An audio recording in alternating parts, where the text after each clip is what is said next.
राम और रावण के बीच युद्ध समाप्ति के बाद इंद्र आदि सभी देवता और महादेव भी श्री राम को दर्शन देने के लिए आए हुए थे।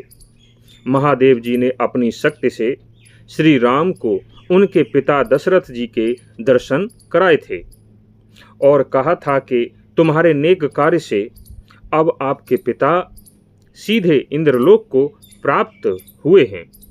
दशरथ जी भी अपने पुत्र श्री राम की विजय को देखकर बहुत प्रसन्न थे, क्योंकि उनकी मृत्यु श्री राम का राज्याभिषेक देखे बिना ही हो गई थी। इसलिए उनकी आत्मा अभी तक अतृप्त थी। पिता पुत्र में खूब वार्तालाप हुआ। उसके बाद दशरथ जी इंद्रलोक को चले गए। तभी देवराज इंद्र ने प्रसन्न होकर श्री राम से कहा कि हे दशरथ नंदन, आज रावण का अंत हो चुका है। मैं तुमसे बहुत प्रसन्न हूँ।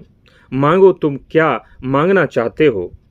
देवराज इंद्र की बात सुनकर श्री राम ने कहा कि यदि आप मुझ पर प्रसन्न हैं और मुझे कुछ देना ही चाहते हैं तो मेरी आपसे प्रार्थना है कि मेरे लिए मेरे साथ आए हुए ये सभी वानर जो राक्षसों के द्वारा मारे गए हैं, ये सभी मरे हुए वानर शीघ्र ही फिर से नया जीवन प्राप्त करके खड़े हो जाएं। अर्थात ये सभी वानर जो मरे हुए पड़े हैं जीवित होकर खड़े हो जाएं। इन सभी वानरों ने अपने परिवार को छोड़कर मेरे लिए रणभूमि में अपने प्राणों को न्योछावर कर दिया। मैं चाहता हूँ कि सभी वानर अपने परिवार से मिलकर फिर से प्रसन्न हो जाएं।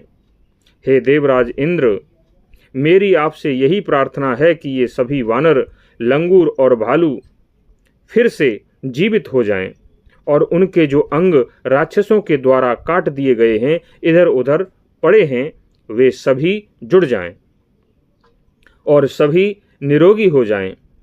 सब के सब फिर से बल और पौरुष से संपन्न हो जाएं। हे देवराज इंद्र, ये वानर जहाँ भी जाएं वहाँ पर इनको खाने पीने की, रहने की किसी भी प्रकार की कोई कमी ना हो। श्री राम की यह बात सुनकर देवराज इंद्र बोले कि हे दशरथ नंदन, आपका यह वर बहुत बड़ा और कठिन है, लेकिन फिर भी मैं तुम्हारे इस वर को पूरा अवश्य करूँगा।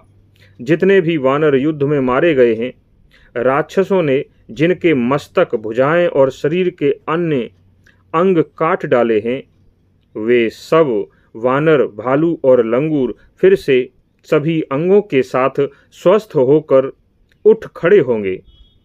इन सभी को ऐसा प्रतीत होगा मानो लंबे समय से सोए हुए थे और अभी नींद टूटने पर जागे हैं। इस प्रकार देवराज इंद्र ने श्री राम के द्वारा मांगे गए उस वर को पूर्ण कर दिया। सभी वानर प्रसन्न होकर पूरी तरह से स्वस्थ और शक्ति से संपन्न होते हुए खड़े होते गए। इसके बाद देवराज इंद्र अपने लोक को चले गए। इसके बाद आगे क्या हुआ, यह हम अगले वीडियो में बताएंगे। तब तक के लिए धन्यवाद।